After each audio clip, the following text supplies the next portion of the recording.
തിരഞ്ഞെടുപ്പ് വിശേഷങ്ങളുമായി NCTV ജനഹിതം 2026 നിങ്ങൾക്കായി സമർപ്പിക്കുന്നത് തൃശൂരിന്റെ ജനപ്രിയ ജ്വല്ലറി നോബൽ ജ്വല്ലറി, ഷാർ ആമ്പലൂർ.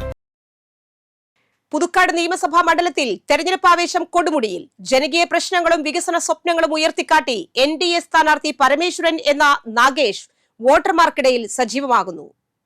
ശനിയാഴ്ച രാവിലെ മൂത്തുമലയിൽ നിന്നാണ് വരന്തിരിപ്പിൽ പഞ്ചായത്തിലെ പര്യടനം ആരംഭിച്ചത്. പിടിക്കപ്പറമ്പ്, കൽക്കുഴി, ഇഞ്ചക്കുണ്ട്, മുപ്ലിയം, ആറ്റപ്പള്ളി തുടങ്ങി വിവിധ കേന്ദ്രങ്ങളിലൂടെ കടന്നുപോയ സ്ഥാനാർത്ഥിയെ വാദ്യമേളങ്ങളോടെയും പൂച്ചെണ്ടുകൾ നൽകിയുമാണ് പ്രവർത്തകർ വരവേറ്റത്. ഉച്ചയോടെ കരയാമ്പാടം, അമ്മുകുളം, വടക്കുമുറി എന്നിവിടങ്ങളിലെ വോട്ടർമാരെ കണ്ട ശേഷം ആദ്യഘട്ട പര്യടനം സമാപിച്ചു. വൈകുന്നേരം മഠത്തിൽ നിന്ന് പുനരാരംഭിച്ച പര്യടനം പുലിക്കണ്ണി, ഗുരുജി നഗർ, പടിഞ്ഞാട്ടുമുറി വഴി സന്ദർശനം നടത്തി. നന്ദിപുലം നിലംപതി സന്ദർശിച്ച ശേഷം രാത്രി നന്ദിപുലം സെന്ററിൽ വമ്പിച്ച പൊതുസമ്മേളനത്തോടെ ശനിയാഴ്ചയിലെ പര്യടനം സമാപിച്ചു. മണ്ഡലത്തിലെ വികസന മുരടിപ്പ് മാറ്റുമെന്ന വാഗ്ദാനവുമായാണ് നാഗേഷ് വോട്ടർമാരെ സമീപിക്കുന്നത്. പ്രമുഖ നേതാക്കളും നൂറുകണക്കിന് പ്രവർത്തകരും പര്യടനത്തിനുടനീളം സ്ഥാനാർത്ഥിയെ അനുഗമിക്കുന്നുണ്ട്. സ്ഥാനാർത്ഥിയുടെ ജനകീയ ഇടപെടലുകൾ മണ്ഡലത്തിൽ അനുകൂല തരംഗം സൃഷ്ടിക്കുമെന്ന പ്രതീക്ഷയിലാണ് NDA ക്യാമ്പ്.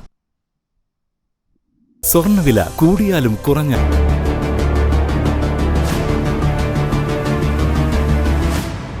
തിരഞ്ഞെടുപ്പ് വിശേഷങ്ങളുമായി NCTV ജനഹിതം 2026 നിങ്ങൾക്കായി സമർപ്പിച്ചത് തൃശൂരിന്റെ ജനപ്രിയ ജ്വല്ലറി നോബൽ ജ്വല്ലറി, ഷാർ ആമ്പലൂർ.